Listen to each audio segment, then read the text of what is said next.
warm welcome. We are particularly delighted to invite you to this virtual inaugural ceremony of the Refugee Studies Unit in Cox'sBazar. We are honored by the presence of the British High Commissioner to Bangladesh, His Excellency Robert Chatterton Dickson, Ms. Letitia Vanden Assem, former member of the Advisory Commission on Rakhine State, chaired by Kofi Annan, a former Dutch diplomat. And we also have with us the Vice Chancellor of Brac University, Professor Vincent Chang. We thank you very much for being with us, which is a huge source of encouragement for CPJ and the team, which is, by the way, 25% strong, based both in Dhaka and Cox'sBazar. Just a few words before I invite my colleague to speak about CPJ's Refugee Studies Unit, which will be based in Cox'sBazar. We already have an office in Kutupalong from where we conduct our research and training.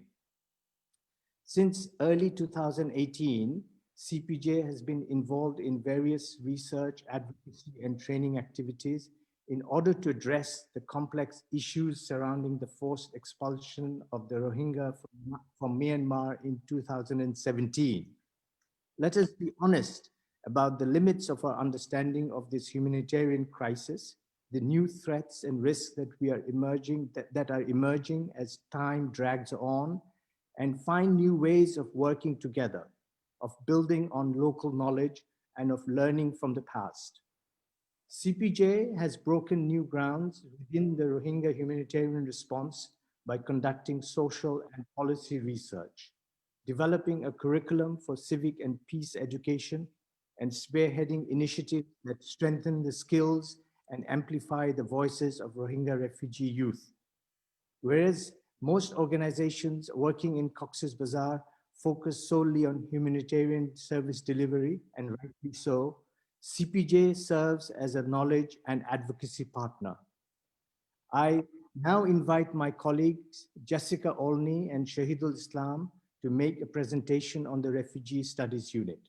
And I will then request our guests, our special guests and our chief guests to speak and to launch the work of CPJ's Refugee Studies Unit.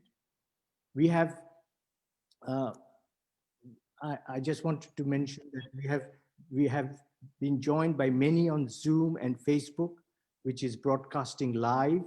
I warmly welcome them and thank them for joining this event. I particularly welcome our youth volunteers joining from the camps, and also our journalist friends who have joined us this morning. May I request you all to stay with us till the end, as we would like to take a group photograph when the event is over, probably in 45 minutes time. So over to Jessica and Shahid. Thank you. Hello. Am I audible? We can hear you. Go ahead, please. Okay. Very good morning to friends, colleagues with us from Asia and Europe, and good evening to our friends joining us from North America. So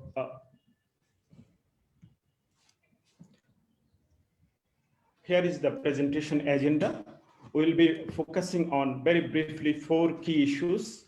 Initially, I will begin by discussing about how refugee and displacement are affecting Bangladesh's development, the progress that Bangladesh has made in the 5 decades, how IDPs, refugees, etc. are affecting our development challenges.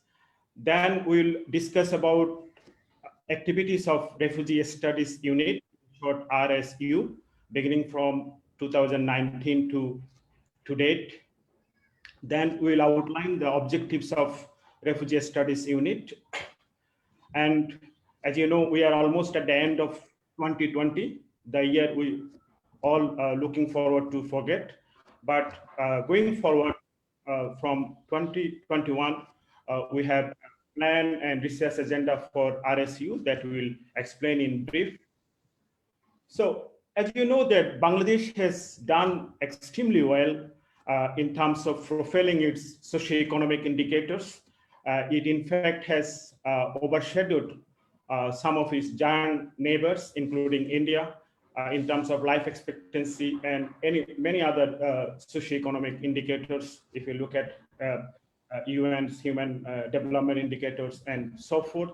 And Bangladesh, as you know, that is very much in the news thanks to IMF's recent projection of economic progress, that Bangladesh is about to overtake India in terms of per capita income growth. So all these are very exciting stories in terms of economic development, but there are some challenges as well. There are some emerging challenges, and to understand the challenge that Bangladesh has been facing or will be facing in coming years, one of the ways to look is to look at the fragile state index. If you can recall, when we used to see the annual reports of fragile state index, Bangladesh almost all the time, since its independence, fare very poorly. That means state fragility has been in the rise until recently. But in the first 1 decade or so, thanks to better economic and socio-economic development, Bangladesh state fragility actually has declined. But despite this mass progress, there are some concerns and some renewed worry. And one of the worries are coming from refugee and displacement paradigm, which is largely responsible for population explosion, climate change, and conflict, both in Bangladesh and in its immediate neighborhood. If you can focus this graph at the bottom of the slide, the bar graph shows one of the components of fragile state index is refugees and displacement persons index. So the higher the number is worse the situation. So as you can see that from 2007 onward, Bangladesh's situation has fluctuated, but from 2017, particularly the influx of large refugees and other regions, climate change and so forth, Bangladesh situation has deteriorated. The higher the number, deterioration is the situation. So this is hardly surprising. As I said, that Bangladesh hosts the biggest refugee settlement in the world in Cox'sBazar, and statistics shows that it is neighboring countries in most cases that share the highest burden of refugees.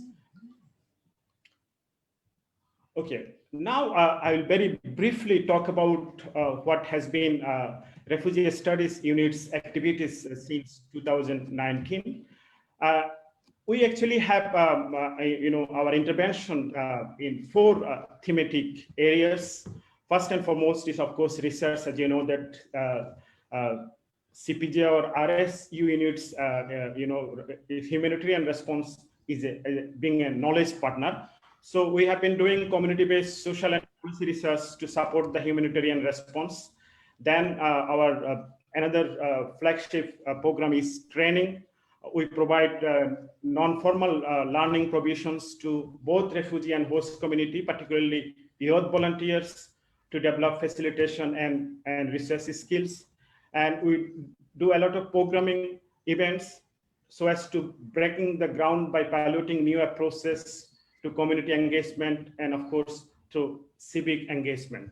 Last but not least, we do a lot of advocacy event, and this is basically to support the international justice process so as to have a durable solution to the refugee crisis. So my colleague Jessica actually has been very much involved on the ground in designing, implementing a large number of projects in Cox'sBazar. So may I now request Jessica to take over. Thank you. Thank you, Shahid. If you wouldn't mind just clicking to the next slide for me. So we don't have time today to talk about all of our previous and ongoing activities, but under the Refugee Studies Unit, we have already kind of gotten started. I think the idea first emerged in 2018, and we started actively implementing programs in 2019, and then more remotely this year. And we now have an office in Cox'sBazar, which will be the seat of this unit. So we're very excited about that. And this has enabled us to work closely side by side with both refugee and host community members. So we have a list of titles of different projects and publications that we have undertaken in the last couple of years. And the ones that are highlighted more in blue are the ones that I'll just tell you a little bit more about. but you can read through this list. Some of these are reports and others are projects. As Shahid mentioned, we've done work in kind of 4 areas. So the research, the programming, training, and advocacy. And we're really happy today to have so many of our existing Rohingya and also host community volunteers and partners joining us today. So thank you for being there. Shahid, could you click to the next slide? So this is just a few more. A lot of these are reports that have been undertaken with different partners who are also on the call. So thank you so much for joining.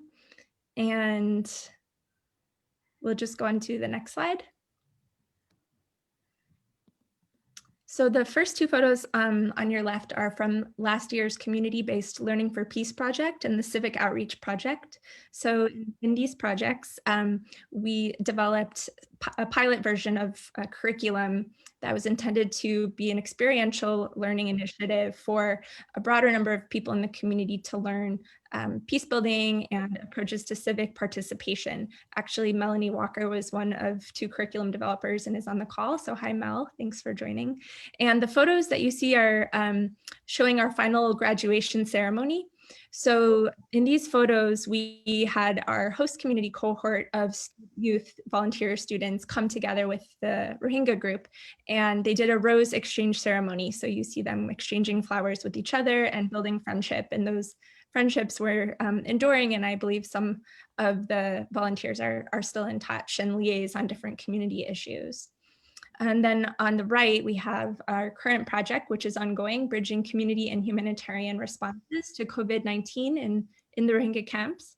So the photo shows some of our volunteers who visited an isolation center when those first opened, and were able to report back to people in their own networks on a personal basis in the community and kind of explain to people about the isolation centers and why they should feel comfortable going there.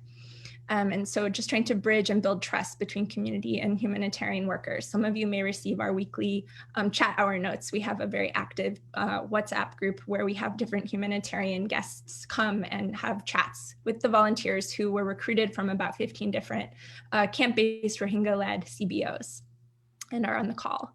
Next slide. So the Hague Conclave on International Justice, Accountability and Justice for Rohingya is an event that CPJ co-hosted with the International Institute of Social Studies in The Hague last year. And in the photo, we have Bob Ray from Canada giving the opening address. So that brought together a number of different stakeholders, Bangladeshi and international, to talk about the need for durable solutions and justice.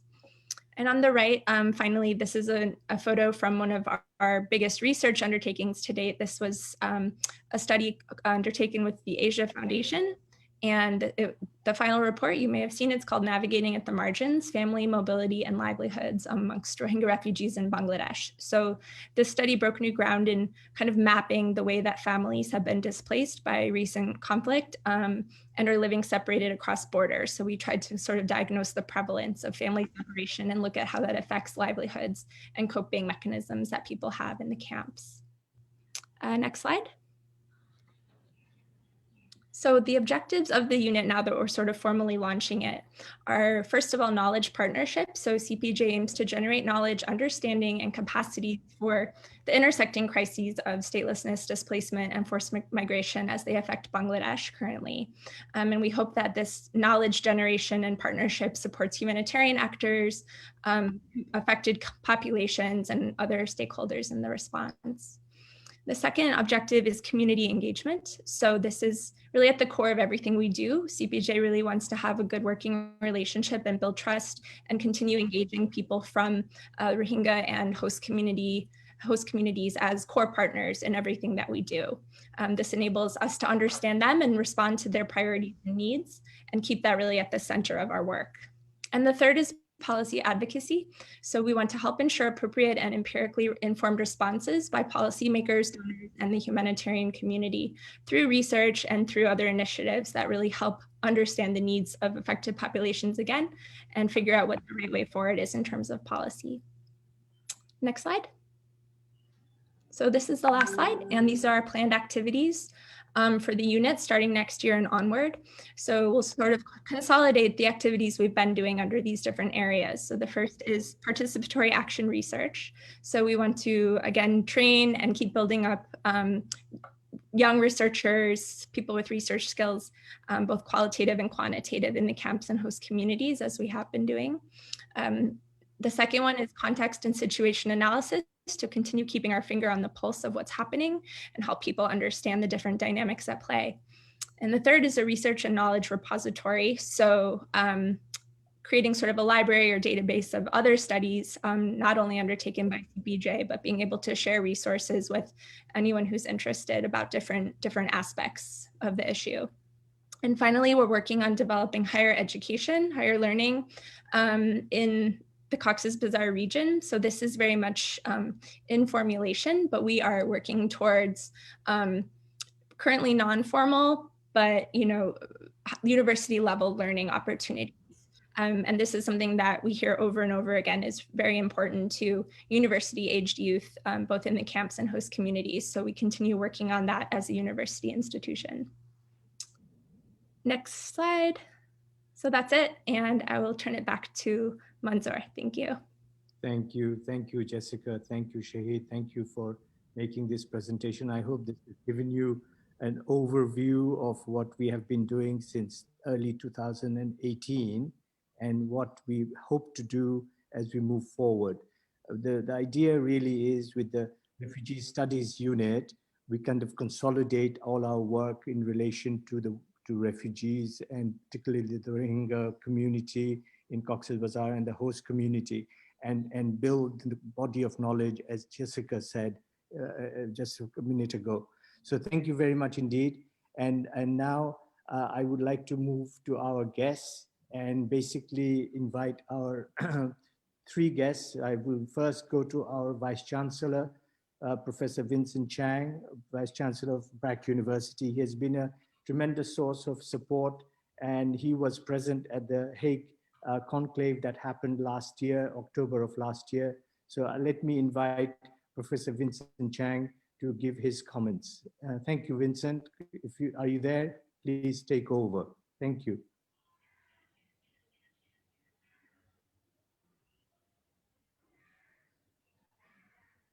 Vincent, are you there? Hello, hi, good morning, good afternoon, good evening, where you are. Good to see you. Hi, Commissioner Dickson and Ambassador Van der Azum, guests, colleagues, and partners. The Rohingya issue is one that is very, very close to my heart.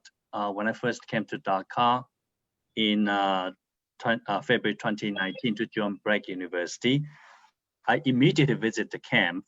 And since then, I have tried to make the Rohingya issue also very close to the soul of Brac universities. Therefore, Brac University and myself fully support Central for Peace of Justice engagement with the Rohingyas through education, research, training, and advocacy. The Refugee Studies Unit will continue all of CPJ's Rohingyas engagement, as far as I understand, and combine all of them in one roof. And I understand that one of ISU's objective is to conduct research and ultimately create new knowledge. I'm particularly hopeful about one of its key areas, as Jessica just presented, on higher learning in fragile settings, which focuses on the right of refugees to education. As an academic institution, Brac University is very keen on working out a pathway to higher education for the Rohingyas.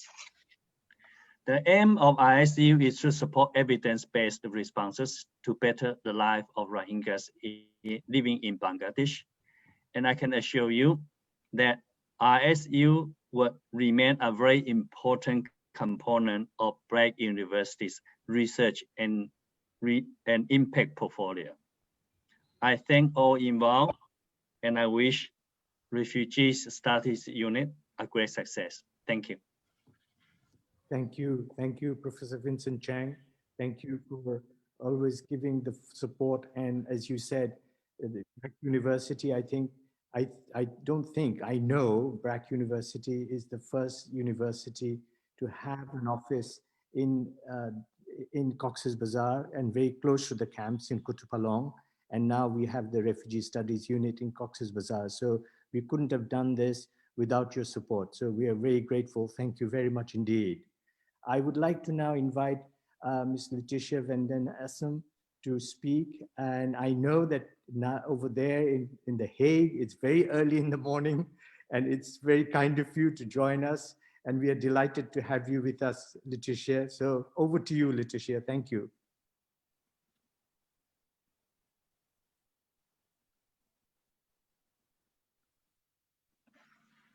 Letitia, you have to unmute. Thank you. Just done it. Thank you very much for Manzoor. It's great to see so many familiar faces, and it's really a pleasure to be with you all at this what is indeed a very early morning in The Hague, but for the official launch of the Refugee Studies Unit, it's important to rise early and to make sure that I can be part of it. I have very good memories of the, I think Jessica already mentioned it, the Hague Conclave on Justice and Accountability for the Rohingya, in which the CPJ played such a decisive role.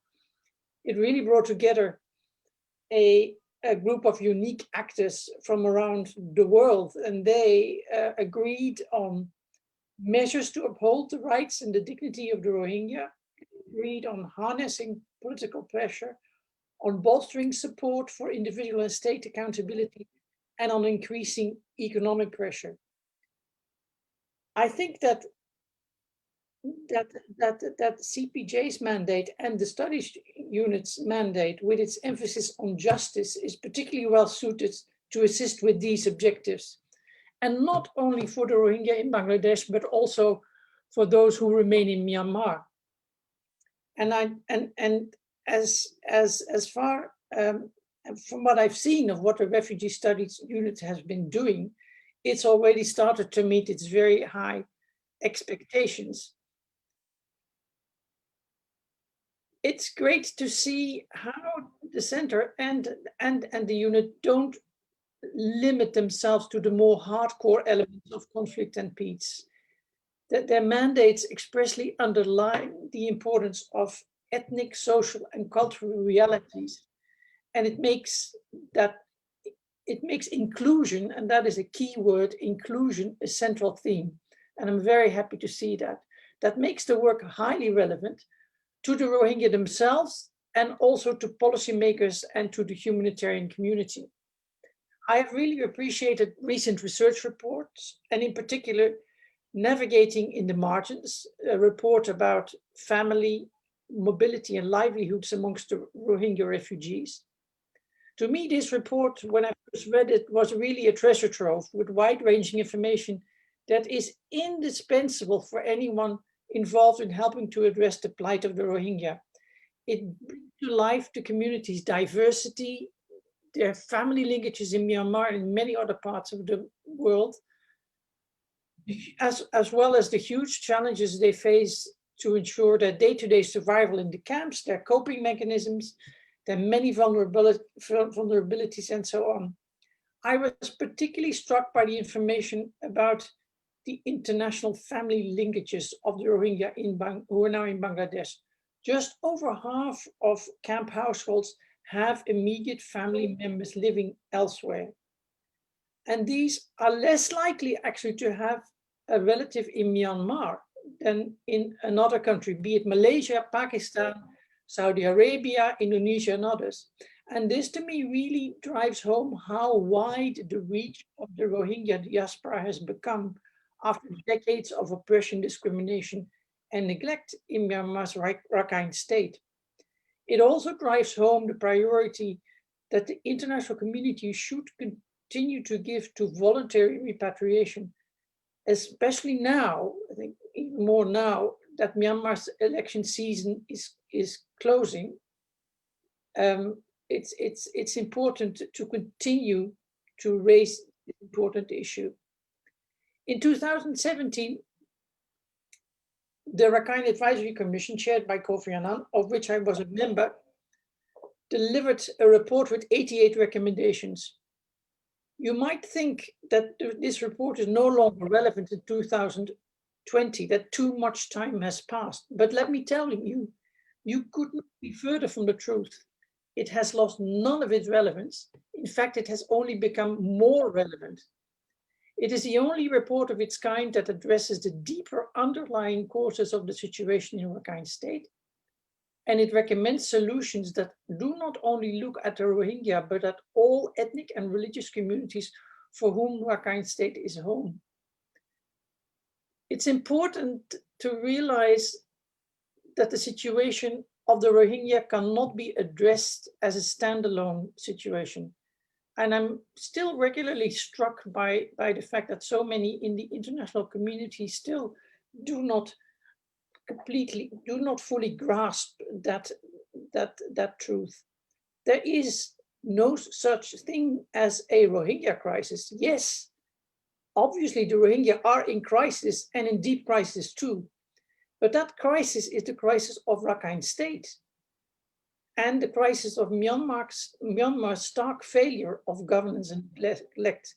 The situation the Rohingya find themselves in is a symptom, a manifestation of decades-long neglect and oppression of Rakhine State's diverse people by successive regimes.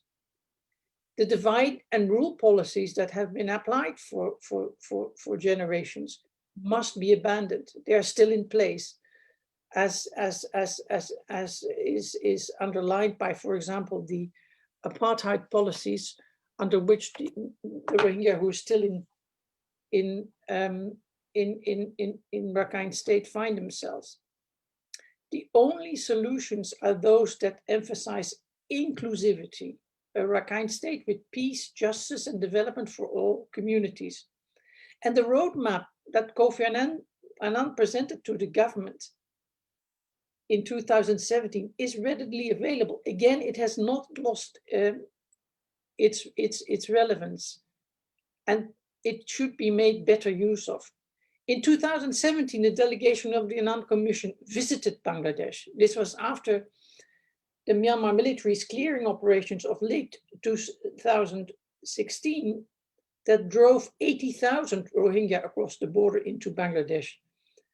The findings of that visit were used in our final report.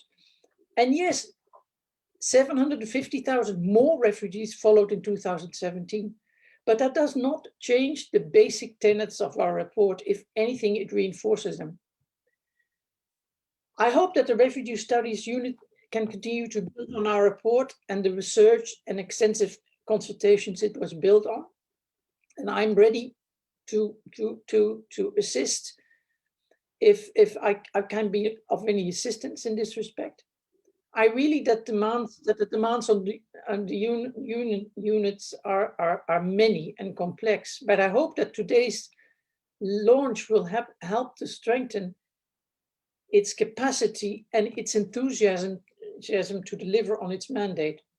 I think the combination of research, advocacy, training, and education is an important mix, and one that has already proven itself. I hope that your focus on the Rohingya will stay strong, particularly also on issues that the community itself identifies as critical, such as access to formal accredited education, dealing with the insecurity in the camps, and improving livelihoods.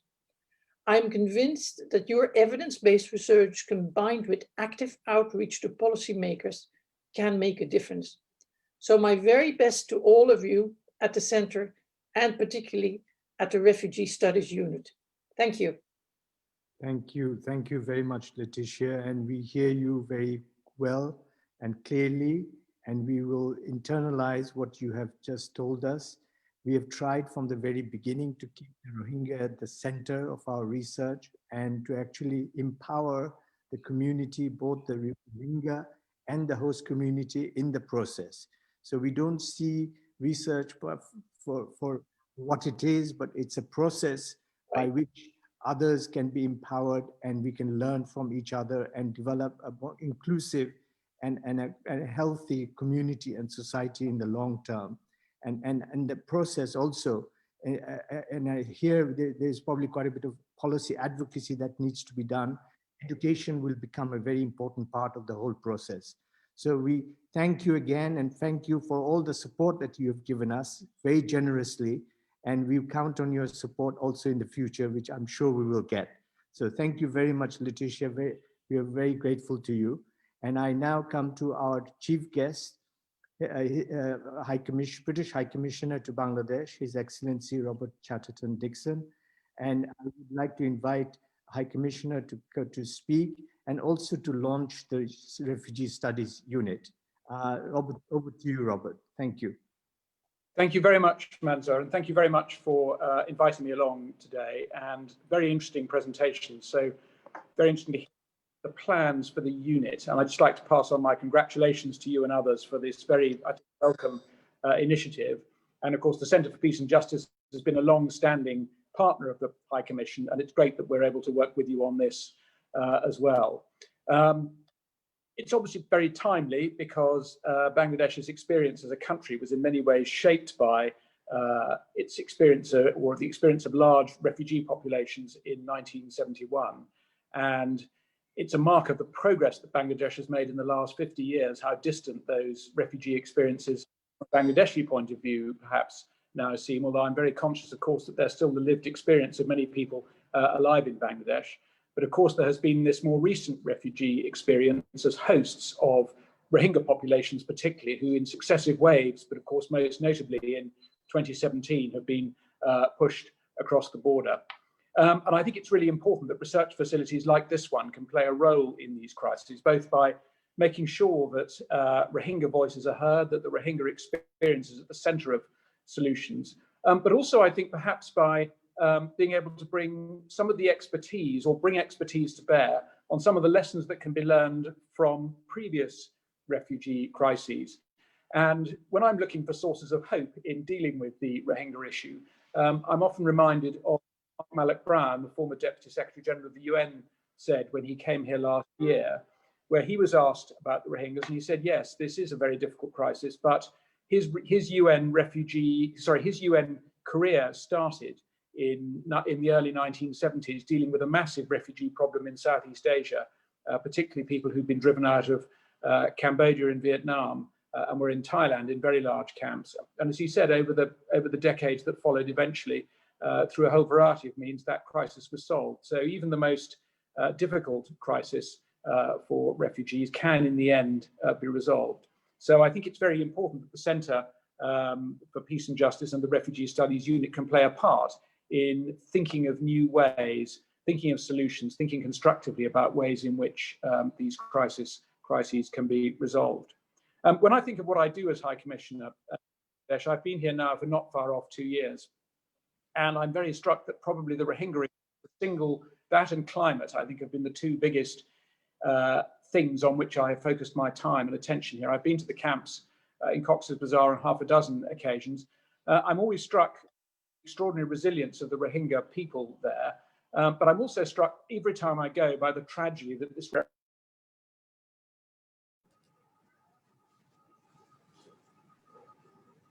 Robert, you have gone mute. I wonder why. It appears that the host muted me. I was muted by the host. Have I committed a thought crime in some way? Have I said something? No, not at all. Please continue. Please continue. Okay, I wondered if I'd stepped over some barrier that I wasn't aware of. I was just saying that what I was saying was that in the camps, it's very striking both how resilient the people there are, but what a tragedy it is that you have a whole people living in limbo. And it's particularly tragic when the thing I think that really strikes you as a visitor to the camp is the extraordinary number of children there. And it just seems tragic that these children are growing up at the moment with their families in a state where it is not at all clear what their future is going to be. And that clearly has all sorts of potential consequences into the future, which it would be very desirable to avoid. So I think it's worth just saying, I think this crisis at the moment it's obviously a terrible tragedy for the Rohingyas living in limbo, 1 million people living as the largest stateless refugee population in the world. That is terrible for them. It's also, of course, very bad for Bangladesh. Bangladesh has been extraordinarily generous. It's really set an example for the international community in the way that Bangladesh has responded to this crisis. But it's very clear when you go there that there are massive environmental, economic, social consequences in the Cox'sBazar area, where the host population are heavily outnumbered by the refugees. And it's also pretty clear from events in the last couple of months, there is also a security consequence that if you keep large numbers of people in limbo, they are going to find things to do which will not necessarily be their advantage or to anyone else's. And of course, there is obviously a problem with gang warfare and organized crime in the camps. And there is, of course, the potential problem of radicalization if you have a large group of people whose lives don't offer them hope. So there are also very serious security consequences as well, potentially in the future for Bangladesh. But I think it's also very bad for Myanmar because over the last decade, we had hoped, as the UK, as long-standing friends of Myanmar, that Myanmar would emerge from decades of military misgovernment to be a normal, if you like, member of the international community. And the fact that Myanmar is now facing a whole series of international legal consequences, whether it's from the ICC or the ICJ, is not a good place for the newly non-militarized state of Myanmar to be. So I think it's profoundly in the interests of Bangladesh, the Rohingyas themselves, but also Myanmar, that we can find a solution to this. And I'm very struck actually by Letitia's remarks, because I think when we think in the UK about the things that are needed to try and resolve the crisis, the Rakhine Advisory Commission remains absolutely central to that. And I think when we look at what diplomacy and diplomats can do to try and help resolve the crisis, it's actually enormously helpful that, not quite on the shelf, but to hand, we have a list of 88 practical recommendations that could be implemented quite quickly, and which would address the much wider series of issues that have caused the problems in Rakhine. So I think the work of the Rakhine Commission remains enormously valuable, and it provides a really useful potential foundation for the political work that could be done to try and resolve the wider crisis in Rakhine, which has led to the Rohingya crisis. So I think the Rakhine Advisory Commission is absolutely central to any future international effort that can be made to resolve this.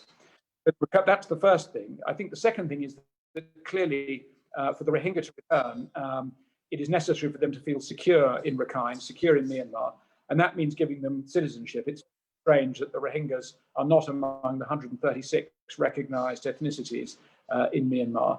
And I think a pathway to citizenship for the Rohingya population is absolutely crucial. And it's something which I know was difficult for the former government in Myanmar to address because politically this is controversial within Myanmar, but I think it is something that the new government, now that it has been re-elected, I know it'll take a while for the new Myanmar government to take office, but clearly there should be a government with a bit more political capital who could make this step if they wanted to.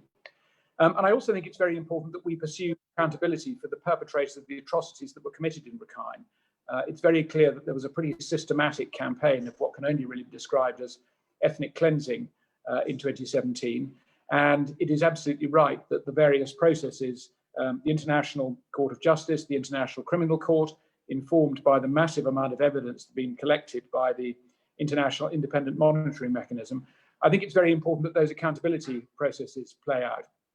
So I think you can begin to see how, as I said, a solution to this problem may seem a long way off, but it's possible already, I think, to see what the elements would be. The elements would be building on the Rakhine Commission, which is very useful to have to hand as a guide for that. Citizenship for the Rohingyas, which is something that the new government in Myanmar certainly could address if it wanted to, and accountability for the perpetrators to make sure that people and senior members of the Myanmar armed forces who committed the atrocities or responsible for the atrocities in 2017 are held to account. So we can see, I think, what parts of a package might look like that help to resolve the crisis in Rakhine, which is clearly where the solution in Myanmar, clearly where the lies.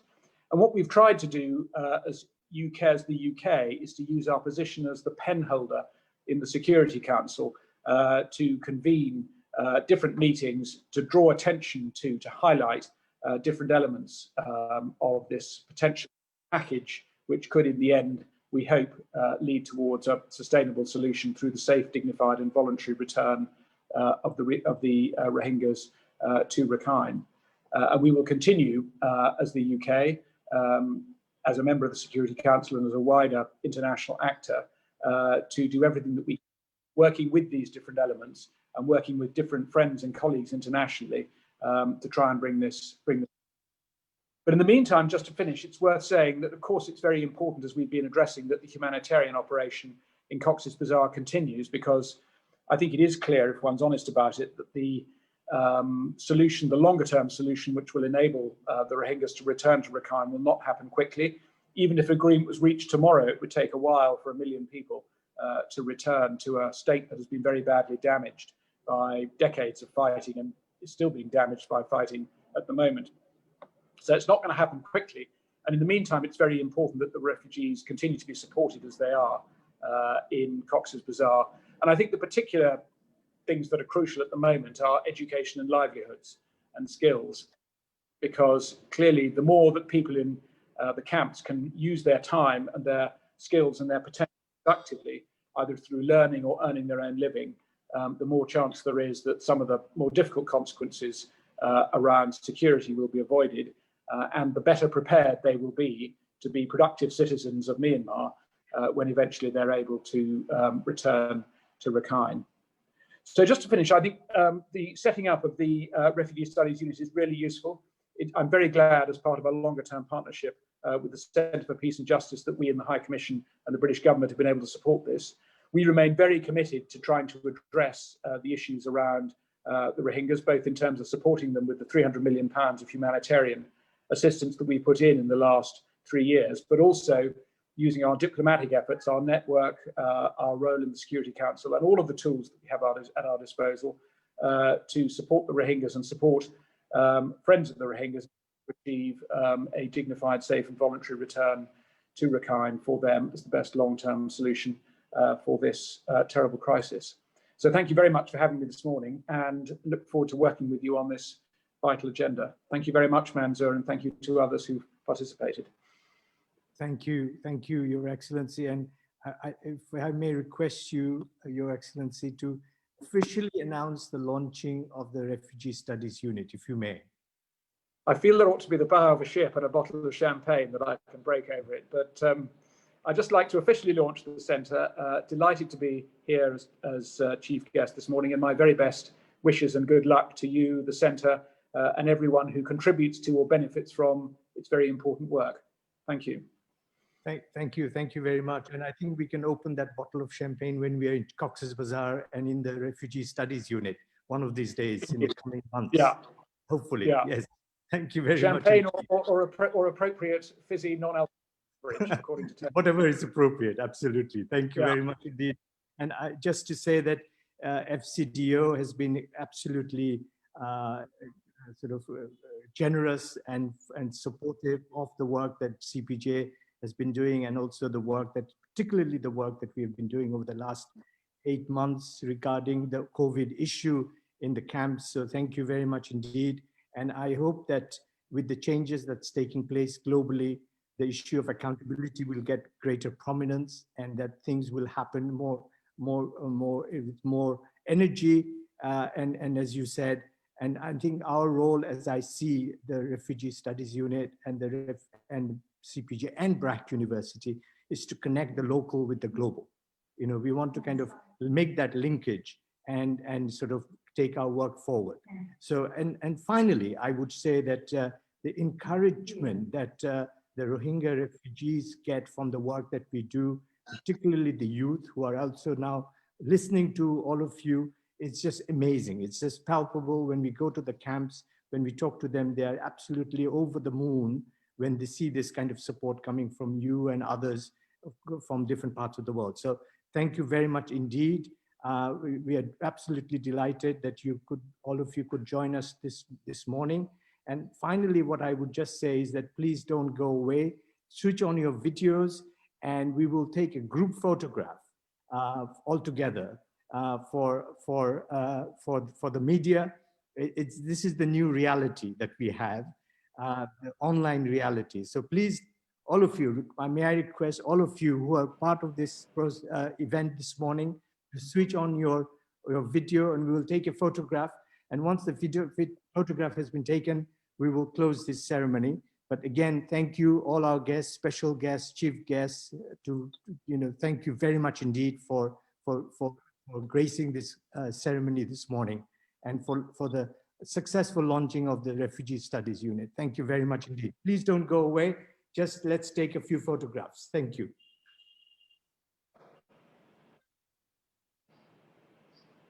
So I think it's done. The photograph, I'm sure many photographs have been taken. So let me say thank you and goodbye, and we will be in touch. All the best. Thank you very much indeed. Bye-bye. Thank you very much. Thank you. Thank you. Congratulations, Manzo. Thank you. Thank you. Love Thank you. you. Goodbye. We'll be in touch. Thank you very much, all of you. Thank you, Letitia. Thanks very Thank you, Vincent. Thank you. Thank you. Thank you.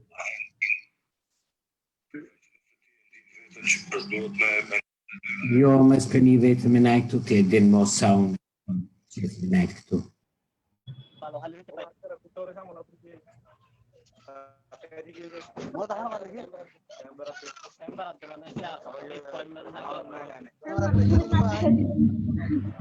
Thanks, Shalom Bhai. Thank you very much for attending this program. Shalom Bhai. Paul, thank you. Thank you, Tawfiq. Thanks, Yeah, everyone. thank Thank you you, for Tawfiq, for organizing behind the scenes. Chat. And Wahid also, and Ridwan. Thank Well you. done, everyone. আমার তো মানে This way. wonderful, I think, because 90 থেকে Well done, well done. তোলা হয়েছে। Thank you so much for সবাই joining. Thank you, comment Jess. করে নাই, Thank you. মানে পরের So nice to slide see গুলা you. 4টা স্লাইড, মানে টোটাল 4টা slide, it's a huge participants, হ্যাঁ, but দুটো